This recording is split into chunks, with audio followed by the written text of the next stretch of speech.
Now they've got their normal jungler back. Go back to what used to work for them previously. Yeah, so the question is, do they want to try and pick a very strong bottom lane and actually do the 2v2 fight? Or will the lane swap, as you just talked about here? First of all, Alistar being banned because Royal Club is now on the red side, which actually opens up for Maokai, so no Mundo for Freddy this time around. And the first time he can actually get a really strong pick for him.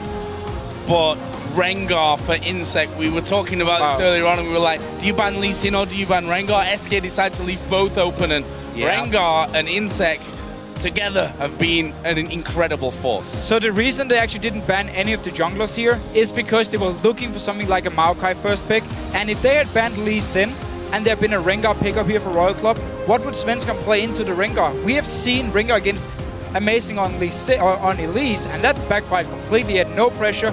SK Gaming wants to secure at Lee Sin. They can of course wait with picking it right now, but that's why they actually both jungles open. And so now it's up to them, since they've decided to give away this Rengar, once again, that has punished so many teams, it's up to them to play around it. You have to get those deep wards, you have to play back, you have to be ready for the exclamation point when it pops up, because the range is now increased on it, but inSec always rushes mobility boots, so that even though the range is increased, he still has the move speed to get in there. You know he's coming, you're still going to get hit. And this Orianna pickup as well for Royal Club is so important. We know Kayle loves to play it, and they love to have this like wave clear mid lane who is still very strong in team fights and can react very fast. Yeah, oh sorry, Korn, not Kayle in the mid lane, Korn in the mid lane. And at the same time, you take it away from Jesiz, who is a very big Orianna player, so he's not going to have this safe lane right now. He's going to have Ahri instead, where he needs to get picks, he needs to get proper vision control with his team in the mid game, so he can get rolling on this Ahri pick. Okay. We now know why Rengar was left open. Yeah. The famous Kayle support for nRated right here. We have seen it a few times before. It was normally picked into Morgana as a counter pick because you could just push lane 24/7 and Morgana could never really respond. Now it's against the Janna. Exactly, and we were wondering, is he going to go back to the Sona, because it has not worked out for them at all. And nRated has a weird champion pool for supports. Yes. Almost, pretty much every single support at Worlds right now plays all of the normal ones, Nami and Thresh and things like that, but that's not really in nRated's wheelhouse. This Kayle, though, is a specialty that's even been banned out against them. And he has a 100% record on Kayle support as well. 3 games so far this split and in the playoffs, and won every single one of them. We'll also see Candy Panda taking that Kog, which is his most played champion. But we are going to be seeing Uzi on Vayne. So I do wonder now if Royal Club actually is looking to lane swap, because Kayle in the laning phase against a support who can sustain is actually fairly strong, because you do have a lot of damage in a potential trade here. And the Vayne pick is normally not considered very strong in the laning phase, so I wonder if Royal Club wants to lane swap, even though they have the Irelia pick. Exactly, that brings up a really good question. That's why Royal Club going with this Vayne pick is very nice for them, because he can get strong in the late game as well and take down a Maokai. If Maokai, their teleporter, is ever split pushing like Freddy likes to do, Vayne is very good at hunting him down. So I'm going to pose a question here, because we heard an interview that was released with SK Gaming where they said they've been practicing heavy on lane swaps and that they want to run these lane swaps. Have Royal Club seen that and said, okay, they're going to lane swap, we can take a Vayne, that's safe? Maybe. I mean, it could definitely be an option, especially because, well, we don't know actually if they have played against a Kayle support before, but Kayle is fairly strong in the lane, as we just talked about before, against non-sustain champions. So they might just see the Kayle pick and instantly say, okay, let's lane swap it. And of course the Maokai pick, as you talked about. Vayne is going to be so good in this one-on-one split pushing, and it simply means Freddy won't be able to stand toe-to-toe with him. Also, SK could go with a sort of lighter lane swap and just swap him back after Kog'Maw is level 6. So as this match starts, then we'd like you to turn to Twitter once again and tell us which one of the featured top laners will help take their team to a win. Use the hashtag SKWin or SHRWin and tweet your answers to @LOLesports, and we'll figure that one out in a while. Kayle on this Irelia. Dangerous champion for SK Gaming. Maokai going to Freddy, who we've said it before has been the shining light for SK Gaming so far. We also have to look towards Svenskeren, back into the team after that 3-game suspension. We'll see if he can help SK Gaming rescue their world's attempt here as we move into game for SK Gaming versus Starhorn Royal Club. And Svenskeren getting Lee Sin here is actually not a pick I would expect him to take in a normal game. It's purely because he's against the Rengar and against inSec here, so he wants to be very aggressive early on. He's actually preferred to play like Kha'Zix and be very counter jungle focused and very farm focused, and then be strong in team fights instead, if you look back at the playoffs for SK Gaming. Yeah, we'll have to see how well he makes use of the early Sightstone, how early he does end up completing it, because we saw how TSM handled Clear Love's Rengar extraordinarily well with those extremely deep wards to see him. Wins, right? Win still up. TPA, TSM, yes, right. And that was beautiful. The way they did it with the deep wards in. Right. The funny part is, Svenskeren can be the guy to walk into the jungle now of Royal Club, place the deep wards, and even battle inSec one-on-one as long as he actually gets the jump from Lee Sin and it's before level 6. That is extremely dangerous, especially against a team like Royal Club that collapses very quickly. So he's definitely going to have to keep track of the laners, and your laners have to shove up for you to be able to invade like that. You cannot do jungle invades by yourself. It's very much a team-oriented activity. So that's definitely up to the laners of SK, whether he can go with that style or not. Yeah, this Orianna pick here from Royal Club is going to be so annoying for SK Gaming. First of all, we would expect Jesiz to pick it, especially if they want to have Lee Sin for Svenskeren, and then Jesiz could have the pressure in the mid lane, push it into tower, and open up for Svenskeren to actually invade onto inSec here. He won't be able to do it on Ahri against Orianna. Korn should be able to hold his own and also keep the wave fairly safe in the mid lane, or even push it into the tower of SK Gaming. Well, our lane swap question has been answered after seeing the Vayne and Janna locked in. Candy Panda and nRated decide to take them heads up. This is not the first time in even this tournament that we've seen the Vayne Janna lane though. Samsung White also running that into the 2 versus 2 lane. And Uzi is playing it so aggressively as well, done so much damage already to Candy Panda and nRated, both of them down to half HP. We'll see how this lane all starts to develop here. We've of course seen that SK Gaming were relying mostly on that bottom lane with Gilius in the jungle to really get them off to a good start. They've not really found that form, and they have to perform in this lane matchup. Yeah, again, the Vayne pick from Uzi might be explained by the fact that Royal Club, they don't respect the SK bottom lane. They know they can take this lane and do just fine in 2v2. And I actually do wonder if Zero is running 80 runes on his Janna like we've seen him do before, where basically he puts a lot of focus on just auto-attacking here early on, and we've just seen it, how both him and Uzi have been poking Candy Panda and nRated. Yeah, exactly. Uzi exchanging with nRated, and 1 vs 1 was exchanging blow for blow with Candy Panda. Zero also the guy, I believe, that ran 1 crit move for support. Just in case. On Janna. I do wonder how much damage you will actually do with it, but let's see if he can get a crit in the lane. And this Kayle pickup from nRated, I mean, he's the only guy who plays Kayle support. And my only problem is, you don't actually disengage with Kayle. Yes, you can save a target if inSec jumps onto a single target, but you can't really disengage like a Janna. Now, because we're focusing so much on this bottom lane, I want to bring up that point that Doublelift brought up on the desk. Uzi and Zero are always shoving, and this is so early in the game. You know that they only can rely on trinket wards. So this is a Lee Sin, and there are so many ways you can gank a red side bottom lane. You can go through the river, hug the other side, but he's not headed down there. Oh my god, nRated caught out here. They're going to kill him. Survive through that one. Are they going to be able to kill off Uzi? Not quite there. 2 of them going super low in these early stages. But look here on the minimap. Svenskeren, he could have been down towards this bottom lane. Instead, going into the jungle here, he wants to find inSec. This is what we talked about. Svenskeren loves to invade onto the enemy jungle here. Both his lanes are actually pushing fairly decently up here, so he could go in. Didn't actually manage to get a fight though. But somebody needs to go down to this bottom lane. This is where all the excitement is. Both junglers just met in the top side jungle. That means both bottom lanes know that they can continue to exchange blow for blow. Need to be so careful there though. We have Uzi who has no summoners left. There is a flash still for Zero. And inSec is going to be moving through the SK Gaming jungle. Can he get down to that bottom lane? Does he want to get down to the bottom lane? He stopped off to actually do the Wraith camp, which Svenskeren actually stole away from his jungle. Candy Panda here is much healthier at this stage. The thing is about ganking this bottom lane for Royal Club is that if they ever stop pushing and stop playing aggressively, then SK have to know something's up. If Uzi changes his playstyle, you know there's got to be a gank there. That's one of the drawbacks of always playing the same way. It gives a tell away very easily if you have jungler support. Leaves us with pretty much tied gold count, and if you look at the CS, top lane bang even, mid lane bang even as well. There was a bit of harassment down from Korn towards Jesiz. A similar thing will be happening as well up on this top side of the map, but for now that's even. The AD carries are both level. If we look at Panda, he's actually gone back to base there, picked up a second Doran's Blade and a longsword. It'll be a Vamp Scepter though for Uzi, so gonna have that sustain in the lane. And now we saw TSM against Taipei yesterday. They showed how to ward against the Rengar, avoid all the engages here, and made it very hard for Win to do anything.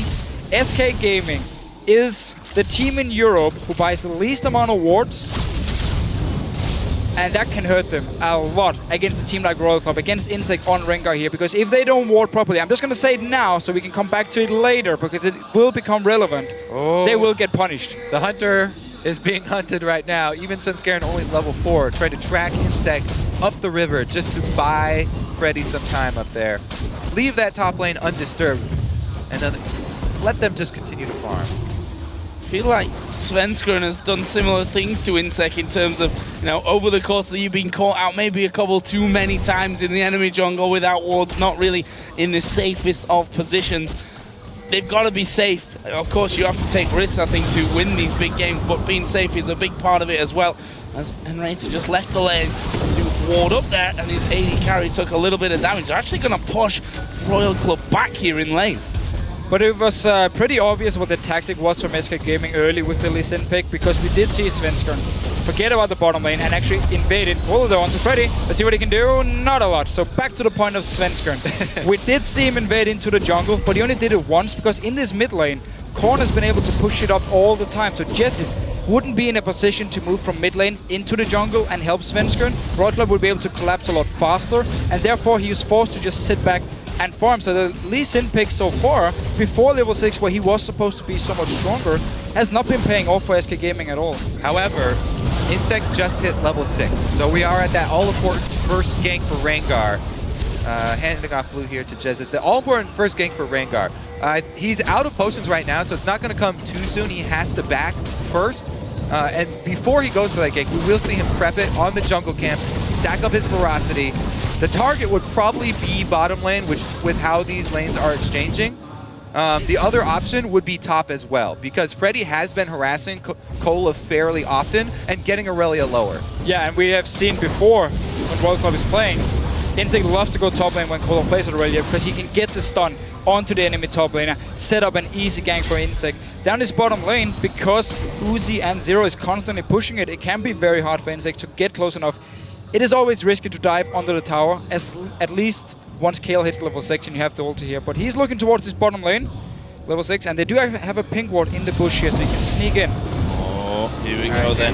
Ultimate Oh, from inSec. What can he do there? They are going in with the Howling Gale. They're going to go surely for nRated. He's not level 6 yet, so no intervention there for him. This is going to be their first kill, and he goes over to Uzi. So the first time SK Gaming is actually pushing the bottom lane, inSec is there. He goes in for the gank, and notice how he delays his second E until a flash comes in from nRated. As soon as you flash, you throw the E, lock him down once more, and you can then kill him. And there was no level 6 on nRated. That was a big, big deal. And because there's so much discussion about Rengar and the difference between the good Rengars and the bad Rengars, I was looking at both inSec and ClearLove's take on Rengar, rune pages and mastery setting up before we came in here. inSec, he rune pages much more for the early game than ClearLove. ClearLove did scaling cooldown reduction blues, whereas inSec, he goes attack speed and some attack damage. As well, he only gets 6 armor penetration marks, whereas ClearLove went with 8 of them, which is also a little bit more early game oriented. Right. And that we just see constantly. inSec, his first gank almost always works out. He has that little bit of extra damage that comes from his rune page. Definitely always pays out. And it really also shows just the difference in the two junglers in their playstyle. ClearLove is this like farm first jungler and then focus on team fighting, where inSec is this extremely aggressive jungler who wants to gank early on, who wants to snowball. Also why, again, Moby boots for him every single time on Rengar. Moby boots, and he picked up a pink ward, so he's prepping the extra ganks here. Doesn't use the sweeper or the pink ward on the tri-bush. Backs off as he sees Svenskeren. Sven moving in from this one. What's his plan? Oh, he's going around the back here. And look at that. Look at the pings here. They're pinging exactly where Svenskeren just went. inSec just reading him like a book. inSec just recalled here. They can dive onto Kayle. The thing is, yeah, they saw him wrap around going towards the Baron Pit. This ward is a very nice ward from Royal Club. But even if you know that he possibly went over that wall, Kayle is still in a very dangerous situation. inSec didn't go back up top.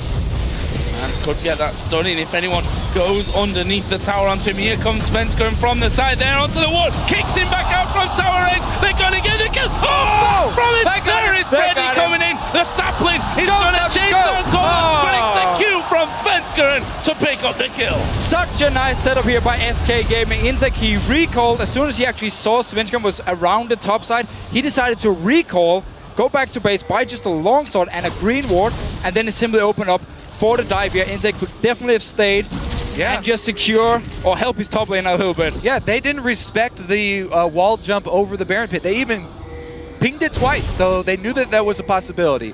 Kayle stays over though, and inSec doesn't return top. He returns bottom. They get some peak ward coverage. Down.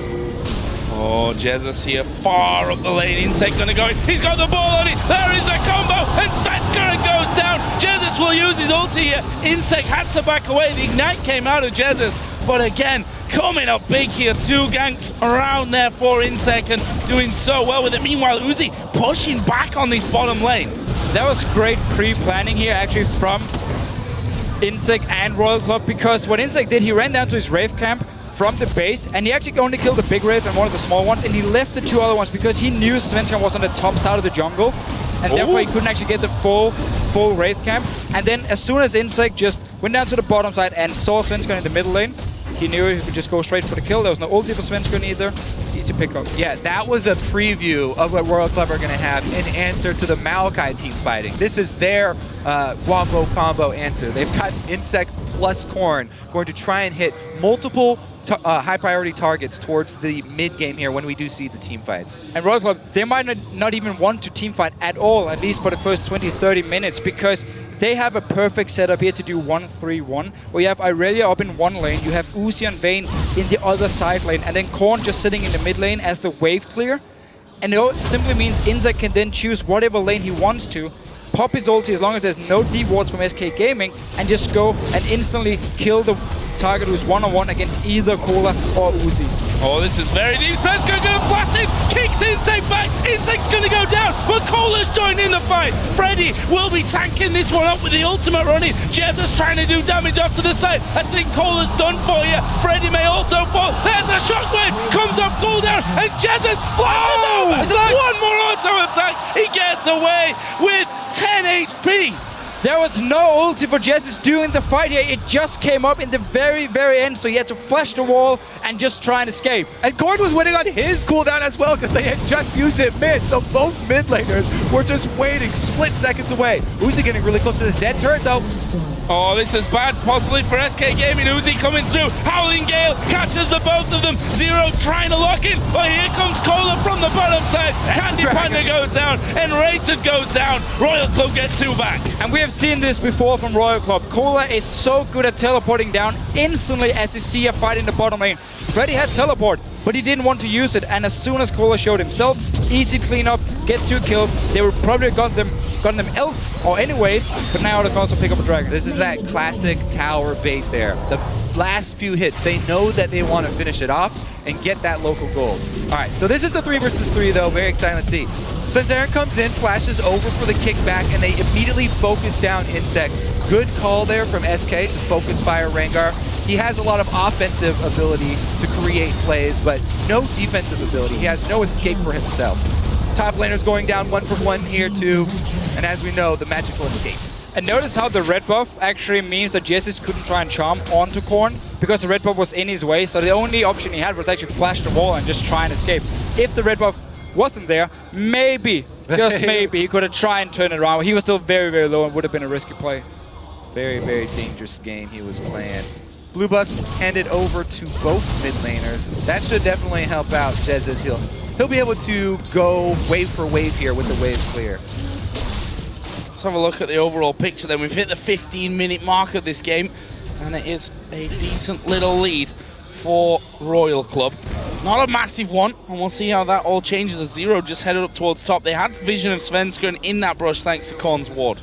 I also do like how Jesiz has rushed for that Deathfire Grasp. He's not even thinking about going for the Athenes. Here it is! Oh, there's the shockwave coming in. Gonna pull Jesiz down. Here comes Zero as well. Flashes in with a Howling Gale. And Korn picks up the kill. Are they gonna collapse here? Freddy's looking for a tower dive. Coming in from the back. Korn's at less than half HP. Svenskeren's gonna land the Q. Follows through. There's the ultimate coming out. Zero gonna knock them straight back out. Don't think inSec will follow up. Actually, he is. He's gonna go in there. There's no shockwave though. And Kayle has also joined in. Uzi's coming around the side. Will they go under the turret? No, they won't. Not yet, at least. Zero is such a beast. He comes in to save Korn there for the kill, and then he's able to reset under the turret. Beautiful Janna play. We've seen so many good Jannas. But we have to question Jesiz play in the mid lane here. One-on-one, he just dives straight onto Korn here. Look at the minimap as well. There's no wards from SK Gaming around this mid lane. He had no idea who was waiting around, and he just went straight for the one-on-one between the minions as well. Didn't have enough damage. Zero joined in very fast, managed to get the kill, and then even though SK Gaming tried to dive, completely denied as well by Zero. So greedy play with the DFG from Jesiz. Yeah, he really wanted to use it. His team was on the way too. Like, they were on the way so roaming. risky. I mean, you have no wards on the side, and Zero was actually around the mid lane at the time and just instantly joined in. Completely backfired. Look at the preparation here for the Uzi split push as well. That bottom side of SK's jungle has a ring of wards in it. And Uzi then just going to have the free time to push as far as he wants down that bottom side of the map. Jesiz and nRated were trying to push the middle tower there, but well, Zero and inSec coming across. And that will leave us then 17 minutes into this game with 3,000 gold to lead. For Starhorn Royal. Here comes Uzi. Jesiz might be in trouble. Dives on top. The shockwave doesn't land though. Jesiz had already got out of there. Two ultis gone here from Royal Club, but there's still 4 members in this mid lane pushing it. SK Gaming are very slow to react. Yeah, they need to disperse here. No one around, really. Jesiz trying to max range. That is a free tower. Going over to Royal Club, their second of the game to tie us up in turret kills. And again, with all the wards around this mid lane here from Royal Club, they can go for these risky, aggressive ganks onto someone like Jesiz deep inside the SK Gaming jungle, and they know nobody's near, nobody can help him, and instantly just go to mid lane because they had already pushed up the bottom lane and Freddy was farming the top lane. You mentioned very early on the ward coverage of the SK. I knew it was going to be. You wanted to call back to it. Pretty much the entire map littered with Royal Club wards, whereas SK, very, very dark there. But yes, this is the perfect time for Royal Club to start forcing that issue. Start pushing this in because they've got the Trinity Force Irelia. Those here. Uh-oh. He is way out of position. Started to do the recall there. He's actually going to go aggressive onto Candy Panda with that blade. Knocks him against the wall. There's the kickback, the intervention. Uzi's going down, and it's Candy Panda that gets it. He tried to get the cannon minion before he died there for a little bit extra gold. Almost. Yeah, I wanted to get something out of it. But funny enough here, SK Gaming actually managed to get a kill. There's just no dragon for them to take, there's no tower for them to take, so yes, you do get a kill on Uzi, you delay his farm a little bit, but that's about it. Because dragon is going to be up in 1 minute. If they can do it again in 1 minute, they will be able to get the dragon and almost even out the gold. See Freddy having his lane pushed against him. He's ahead though in CS and has that Rod of Ages already in. DFG for Jesiz, that's maybe what gave him that confidence in the mid lane to fight Korn, where he ended up dying. And then of course, because the team was like calling, we're coming mid lane, but it was just too early and it was too aggressive. I do have to give credit to SK Gaming for adapting to the Royal Club playstyle. We saw it yesterday as well. I mean, suddenly SK Gaming are running around the map, finding picks left and right. They used to be a team who would play on the other team's mistake and be like very passive at first and just slowly gain their lead and just wait for the enemy team to overextend and then kill them. You can't do that against Royal Club because they will constantly just find you in these small picks here and small skirmishes. And that's where it's great SK Gaming is adapting to it. Now they just need to buy a lot more wards so they can do what TSM did to TPA yesterday and the Rengar pick. So what they have done so far is actually ward up this bottom side of the map. Not only did they kill Uzi, but they also have more vision there now. So they should probably dissuade that 1-3-1 that you're mentioning as a possibility. It would be very dangerous for Royal Club to go back to that. Maybe you see them work again with the Rengar Ori Shockwave. So this is very nice. You just talked about how the warding or the vision control was in favor of SK Gaming at the Dragon. It actually meant that Royal Club sent 4 members down. They got it now. It actually meant Royal Club sent 4 members down to the river to place some wards and clear some wards, and then SK Gaming just walked straight into mid lane and took the tower. Here we go then. Royal Club moving in towards the Dragon. Freddy walking down. Oh, he teleports in. They're going for it. He's coming in on the back as well. They're pinging on top of that. He's all alone. Out Zero. He flashes at Svenskeren and then kicks him the wrong way. And Freddy will be focused down here. I think there's the last second intervention. Monsoon comes out. Zero. They're all very low here at Royal Club, but they're going to try and turn it around. And nRated will be the first one. Shockwave comes down, catches both of them, and that is going to be a 2-0. The Dragon will follow. What a spread out. But whoa, they're not going for Dragon. They're headed up towards Baron, Joe. They just killed 2 people. The jungler's still up. That would be a miracle steal if Svenskeren's able to do anything here.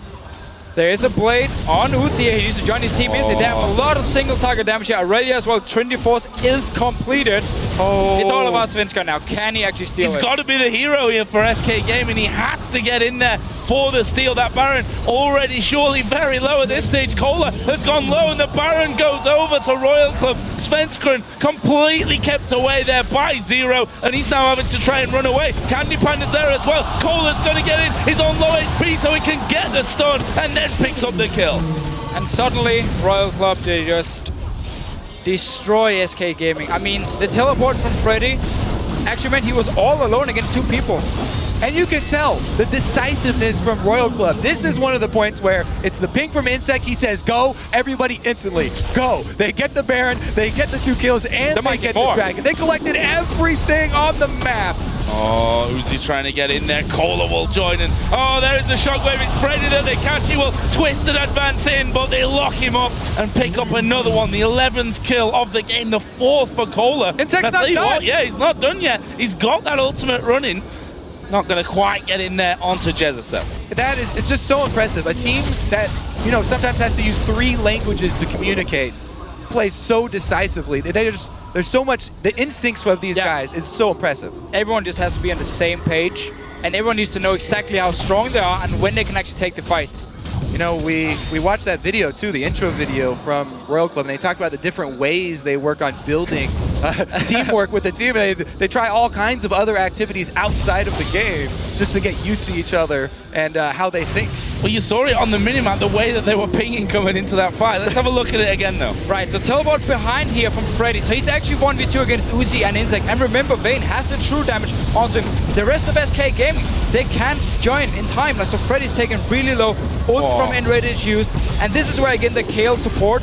It is great for this one target you can save, but you can never really fully disengage a fight like a Janna can do. And Korn just standing at the pink ward in the bush here, and beautiful ulti. It was simply Royal Club outplaying SK in the spread out team fight. They made the mid-fight adjustment. As soon as they saw the teleport come in, inSec flips right back around. They know they've got Freddy isolated. The power of Maokai is all about the aura with the rest of your team and doing the tanking. They take him out before it even starts. They burn the Kayle ultimate. They have everything off of it. That's pretty much the best part, because it wasn't actually a team fight. It suddenly turned into like a 1v2, 2v2, so small skirmish where Royal Club are so strong. I mean, you have the Vayne pick, you have the Rengar pick as well. And in the end, SK Gaming tried to escape, just couldn't get away from Korn, and his beautiful Orianna ultis. There's been quite a few this game. And you have to say, Freddy maybe feeling, you know, from his Mundo play in those last 3 games where you might be able to get away with something like that to join the rest of your team. Doesn't work out for it, and Royal Club are already pressuring towards those inner towers. Got 3 down on the outer layer, and it's just going to be about strangling SK Gaming out of this one now. Man, that last team fight, it really did show how both of these teams thinking the same thing, though. They both wanted to initiate that team fight. That's why it was so disjointed, and they had 2 points of engagement. So I want to hear Krepo's opinion on this, but I'm looking at the item build from nRated, and he decided to actually get the Frostfang, or just fully upgraded, which I don't really understand, because I feel like trying to rush towards the Mikaels would be so much better, especially against like a Rengar. Because when he engages in, he's going to land a snare. You can Mikael instantly, and you can actually try and disengage.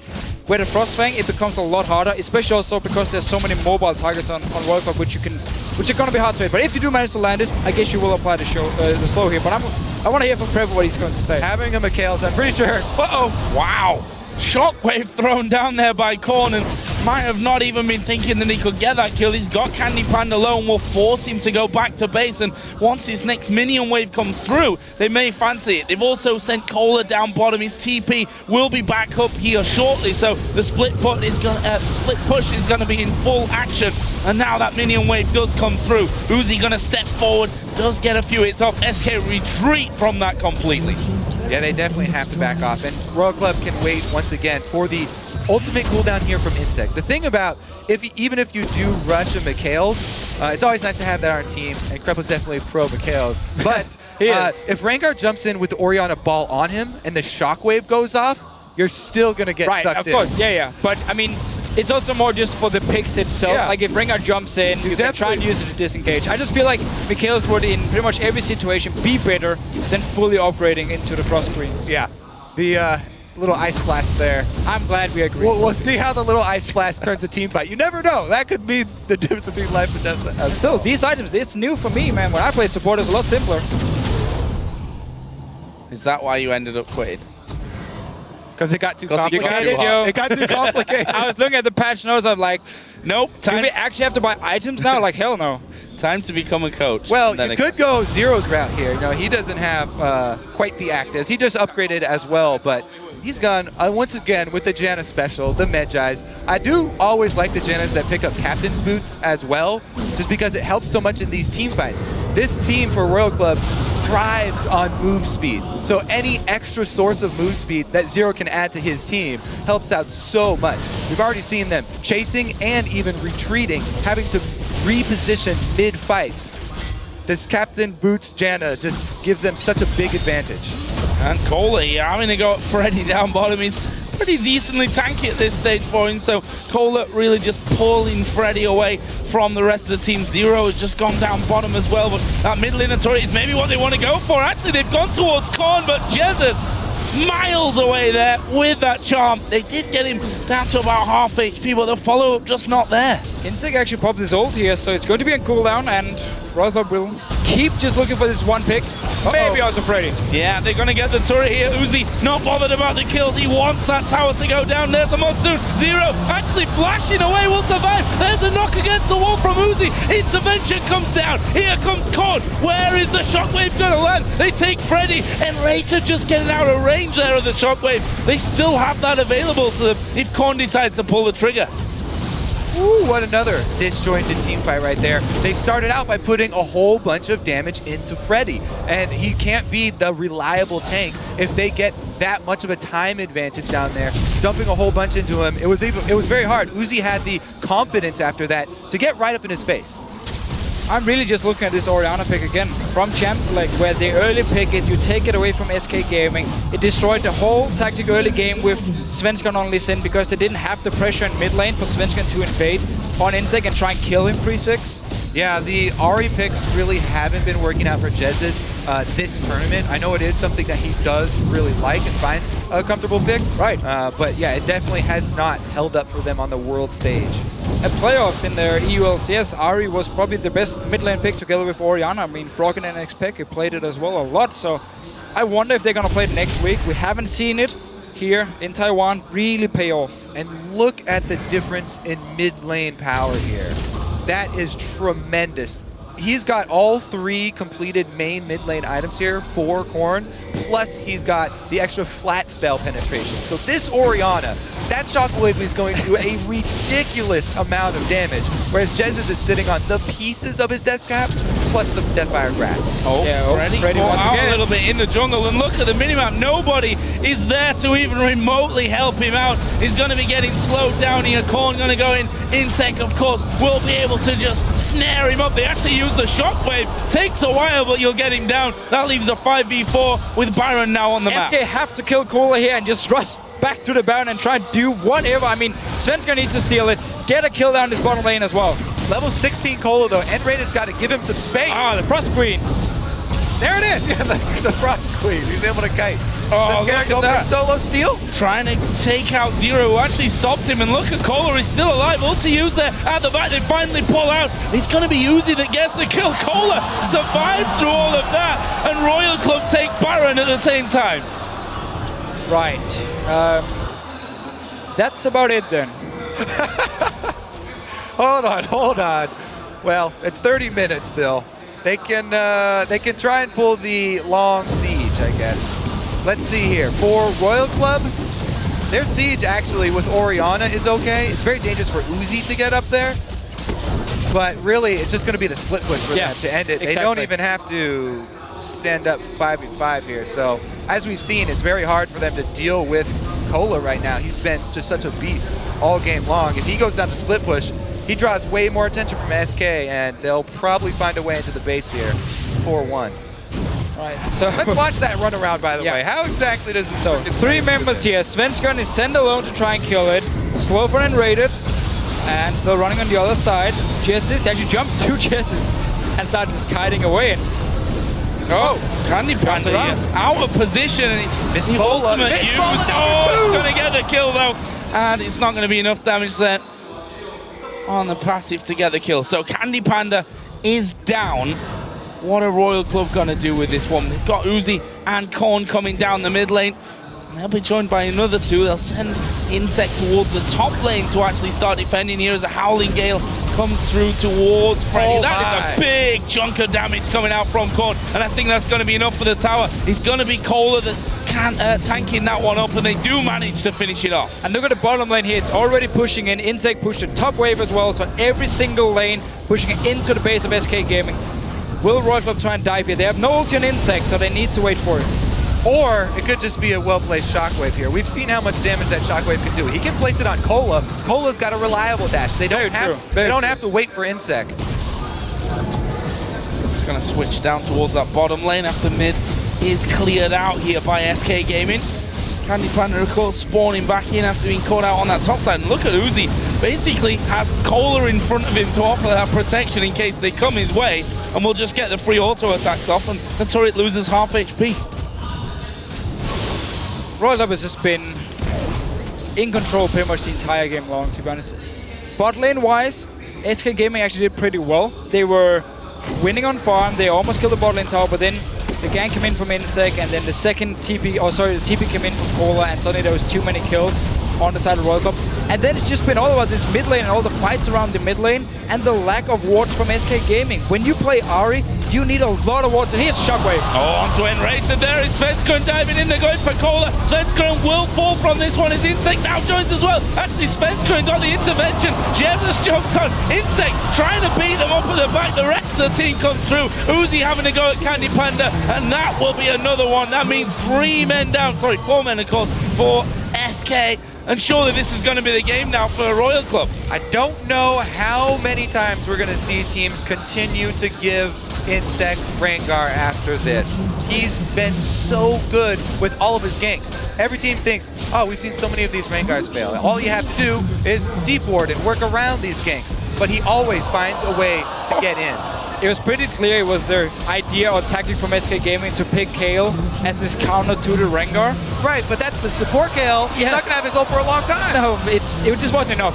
Nexus turrets are going to be taken out here, nRated still the last man left alive. Couple of spawns coming in, but it won't matter. Starhorn Royal Club basically end the dream here for SK Gaming. Svenskeren coming back into the team, just not enough.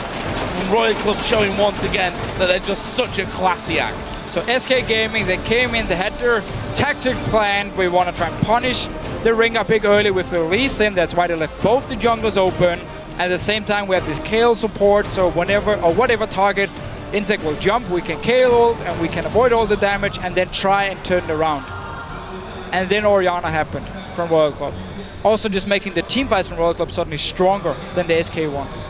Also, it was really just the split-second decisions in the team fights that Royal Club were able to come out on top of them. I mean, turning around when the teleport came, you know, so many good reactions from there. And I have to say, Korn and Kayle on champions they're so comfortable with. inSec goes without saying that he likes Rengar.